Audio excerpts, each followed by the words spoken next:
Obviously, these days, everyone would have a fit if we knew who was competing in the Royal Rumble match, but I gotta remove a sin because WWF used to always get their intros out of the way and hop right into the action instead of taking 5 to 10 minutes. I'm still banking everything on Ric Flair! Because I read the spoiled results before coming out here to do commentary with you. Behind that smile, you could definitely see Mr. Fuji saying to himself, okay, the Orient Express failed to defeat the Rockers last year in the opening match of Royal Rumble. Here's to hoping we don't get embarrassed 2 years in a row. Boy, do I got some sad news for you. The new foundation! Man, Gorilla Monsoon is a dick. He doesn't even wait for Howard Finkel to complete his introduction of the new foundation before saying who it is. Let's look at the pajamas on. Tell him you said that. Scene does not contain Gorilla Monsoon getting up from his desk just to tell the new foundation that Bobby Heenan made fun of them wearing pajamas.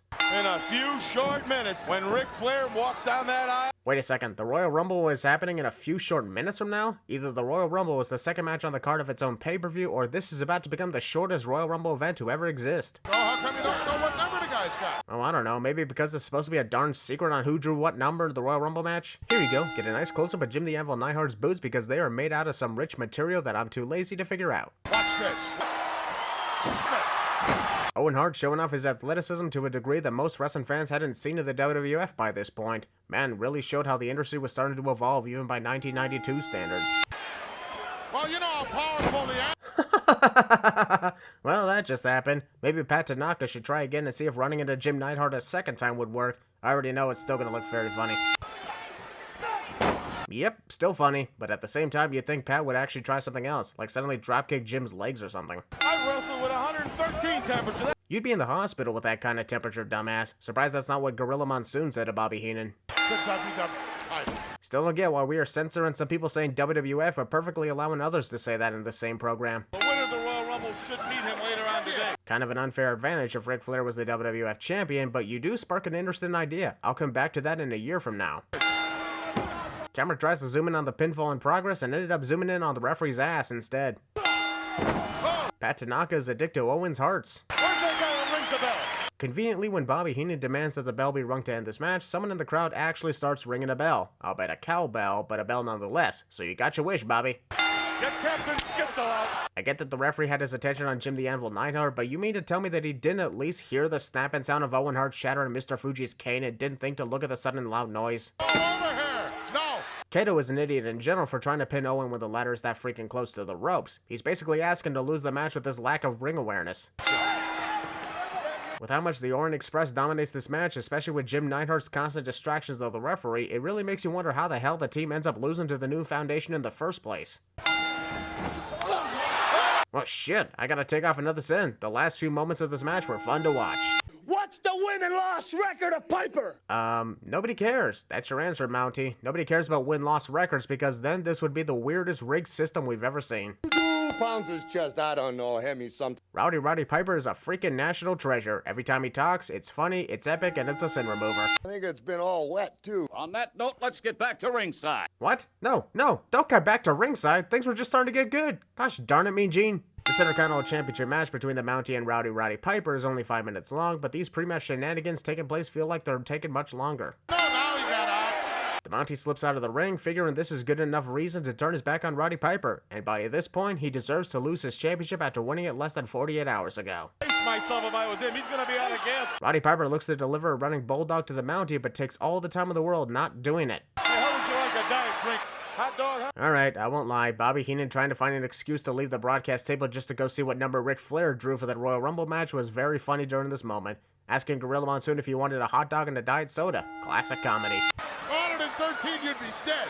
Well, to be fair, there was that one dude who got a record 115-degree fever in 1980, and while he was hospitalized, he survived and still holds that world record today. So Bobby could be dead from a 113 fever, but there's a chance to survive too. Atomic drop.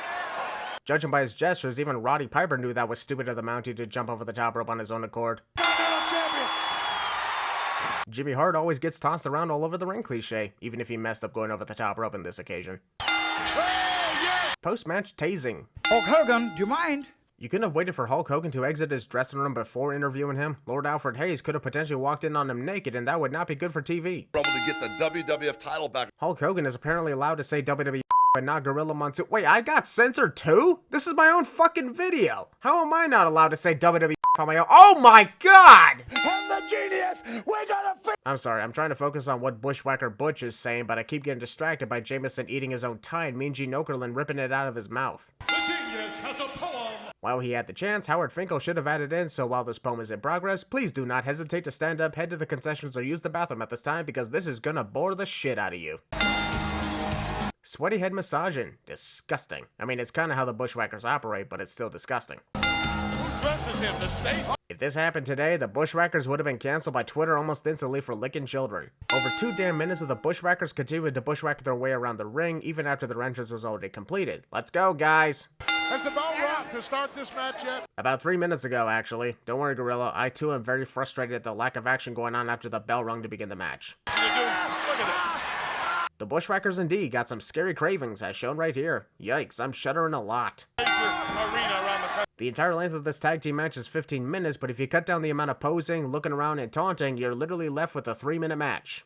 One of the Beverlys went underneath the ring. Which means now is a perfect time to show the audience this far side of the arena instead of showing something interesting actually taking place in the match. You're just unhappy because you can't manage the Bushwhackers. What? I was just about to say what in the exact same way Bobby Heenan did, so thank you for doing this in for me. I'm gonna leave a ring around your neck in a minute. Gorilla Monsoon never does. Kind of a good thing, because that honestly sounded deadly. I'm honestly getting bored of the non-stop arguing and miss the poor tag team match that has little to no action in it.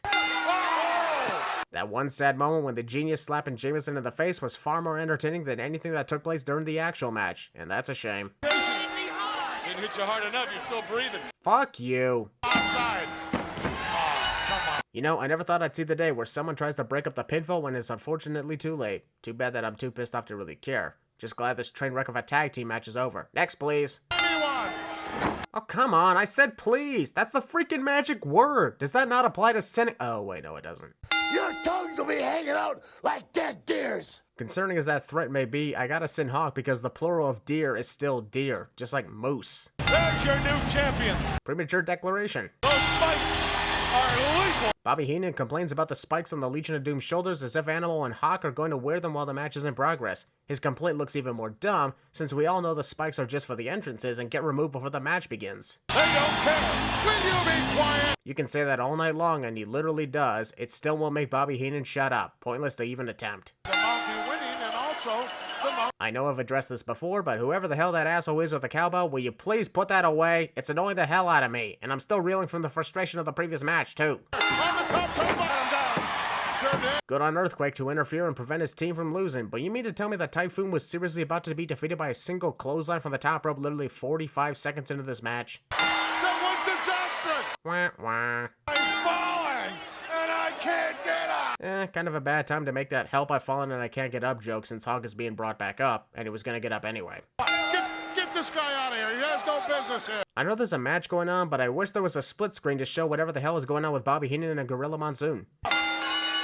The referee awards the decision. I'm adding in 10 more sins because there is no way in hell that anyone, especially Jimmy Hart, could be stupid enough to actually believe that count-out win gets you the championship as a result. This has been known rules for years, even for an event that's over 30 years ago. Jimmy Hart coming in and Wow, the Natural Disasters locker room must be literally next door to the entrance to the ring because they got back from the ring within 15 seconds of heading behind the curtain. I am gonna call my lawyer. Jimmy Hart threatens to sue the company for the Natural Disasters not winning the World Tag Team Championship. That will definitely be the world's shortest lawsuit since the countout rule would automatically win it for the WWF. We're the champions. I am losing so many brain cells from watching this backstage segment. Let's just get to the Royal Rumble match. Yes, I know that these interviews are pre-taped and not shown live, but it's really awkward to see Roddy Piper still sweating bullets from his match with the Mountie after it was over for nearly an hour. Probably should have shown this interview right after his match ended. How did you fare in the Royal Rumble draw? I think you mean, how did he flare in the Royal Rumble draw? Okay, I'll just see myself out. Sorry about that. Lord Alfred, I drew number 3. The cameras then immediately cut to Bobby Heenan flipping the broadcast table over and throwing a fit after being so hopeful that Ric Flair didn't draw such a low number. And now back to Mean Gene Okerlund. Oh my god, stop teasing us. You've already cut from one interview to the arena, to another interview, back to the arena, and then back to yet another interview. Lord have mercy on me. This is too much. You're looking at the next. We already seen a Ric Flair interview less than 2 minutes ago, and now we gotta see another one. I think we just got the confirmation that this guy's winning the Royal Rumble match and the WWF Championship. Good night, everyone. I think Flair's got either. I am hearing Howard Finkel introduce the rules of the Royal Rumble match, Gorilla Monsoon practically agreeing with the rules, and Bobby Heenan complaining about Ric Flair being the third entrant. My head hurts so much right now. The winner of this event. Jack Tunney is literally repeating everything that Howard Finkel just said seconds ago. If he was always supposed to be the guy formally introducing the Royal Rumble match to us, why not just have him be the ring announcer for this match? Also, it is still weird to see WWF events killing a lot of time just so they can make it to the 3-hour mark, which this event doesn't end up doing regardless.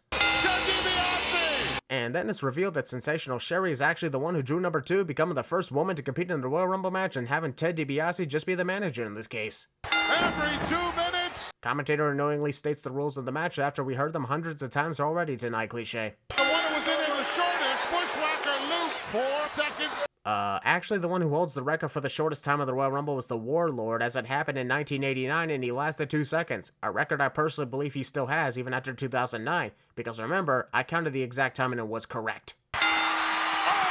Boy, that's gotta suck for someone who has been in the Royal Rumble for nearly an hour in the past, suddenly get eliminated before the third entrant even arrives. Oh, you can kiss it goodbye. And just like that, Gorilla Monsoon just jinxed his own wishes. No one has drawn 1 through 5 and been there at the end. Well, you know what they always say, first time for everything, and because they keep hyping that fact up, they're not even keeping it a secret that Ric Flair is going to win this match. The financial advisor, The British Bulldog actually falls for this. President Jack of the world, drop kick. Jerry Saggs is an idiot and deserved that elimination for standing on the apron and bragging that he hung on after going over the top rope. Every man for himself. Ric Flair punches Haku several times and then backs off when he realizes that he's about to get his ass kicked. Ric Flair's legendary, so how does anyone still fall for his dirty begging for mercy tricks, even in 1992? No.